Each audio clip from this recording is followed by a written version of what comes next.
You have agreed on a lot of things. You've disagreed on some things. What have been some interesting things you've agreed and disagreed on? Speaking of fun debate on Twitter.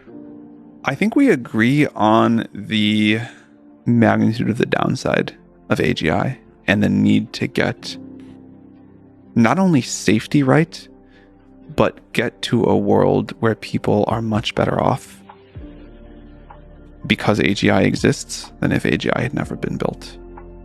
Yeah. What do you disagree on? Elon is obviously attacking us some on Twitter right now on a few different vectors, and I have empathy because I believe he is, understandably so, really stressed about AGI safety. I'm sure there are some other motivations going on too, but that's definitely one of them. I saw this video of Elon a long time ago talking about SpaceX. Maybe it was on some news show. And a lot of early pioneers in space were really bashing SpaceX and maybe Elon too. And he was visibly very hurt by that and said, you know, those guys are heroes of mine and I sucks and I wish they would see how hard we're trying. I definitely grew up with Elon as a hero of mine. You know, despite him being a jerk on Twitter or whatever, I'm happy he exists in the world. But I wish he would do more to look at the hard work we're doing to get this stuff right. A little bit more love. What do you admire in the name of love about Elon Musk? I mean, so much, right? Like he has driven the world forward in important ways. I think we will get to electric vehicles much faster than we would have if he didn't exist. I think we'll get to space much faster than we would have if he didn't exist. And as a sort of like citizen of the world, I'm very appreciative of that. Also, like, being a jerk on Twitter aside, in many instances, he's like a very funny and warm guy. And some of the jerk on Twitter thing, as a fan of humanity laid out in its full complexity and beauty, I enjoy the tension of ideas expressed. So, you know, I earlier said that I admire how transparent you are, but I like how the battles are happening before our eyes, as opposed to everybody closing off inside boardrooms. It's all laid out. Yeah, you know, maybe I should hit back, and maybe someday I will, but it's not like my normal style. It's all fascinating to watch, and I think both of you are brilliant people and have early on for a long time really cared about AGI and had great concerns about AGI, but a great hope for AGI. And that's cool to see. These big minds having those discussions, even if they're tense at times. I think it was Elon that said that GPT is too woke. Is GPT too woke? Can you steel man the case that it is and not? This is going to our question about bias. Honestly, I barely know what woke means anymore. I did for a while, and I feel like the word has morphed. So I will say I think it was too biased, and will always be. There will be no one version of GPT that the world ever agrees is unbiased. What I think is we've made a lot. Like, again, even some of our harshest critics have gone off and been tweeting about 3.5 to 4 comparisons and being like, wow, these people really got a lot better. Not that they don't have more work to do, and we certainly do, but I appreciate critics who display intellectual honesty like that. Yeah. And there's been more of that than I would have thought. We will try to get the default version to be as neutral as possible, but as neutral as possible is not that neutral if you have to do it, again, for more than one person. And so this is where more steerability, more control in the hands of the user, the system message in particular, is, I think, the real path forward. And as you pointed out, these nuanced answers that look at something from several angles. Yeah, it's really, really fascinating. It's really fascinating.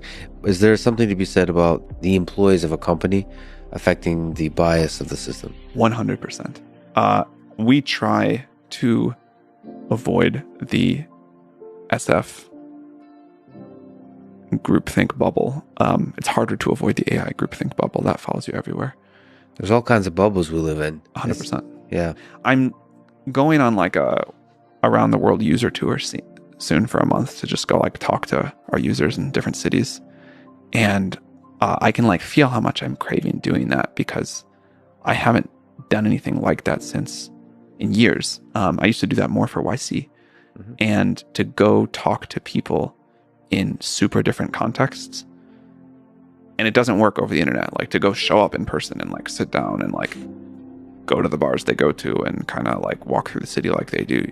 You learn so much and get out of the bubble so much. I think we are much better than any other company I know of in San Francisco for not falling into the kind of like SF craziness, but I'm sure we're still pretty deeply in it. But is it possible to separate the bias of the model versus the bias of the employees?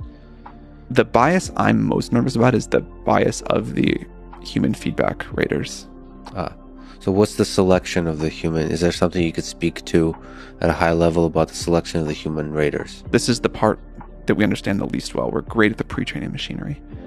We're now trying to figure out how we're going to select those people, how we'll like verify that we get a representative sample, how we'll do different ones for different places, but we don't have that functionality built out yet.